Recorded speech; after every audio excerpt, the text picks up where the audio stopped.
It looks like we may end this month with mild temperatures, but that was not the case just 8 years ago when winter came early. Meteorologist Nick Bannon looks back on the October winter storm that caused a lot of problems, including the cancellation of trick-or-treating that year.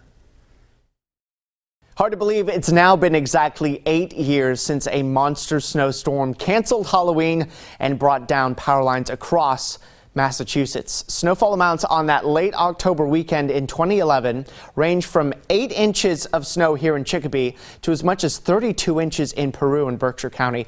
And much like right now, many trees at the time still had a lot of leaves left on them, which helped to keep the snow in the trees rather than let it fall harmlessly to the ground. And the result, as we know, was weighing down branches, which then brought down power lines and caused a lot of issues for people across the state. Hundreds of thousands of people lost power in Massachusetts, and many people were without electricity for a week or more. The infamous storm serves as a reminder, of course, to always be ready for severe weather regardless of the time of year.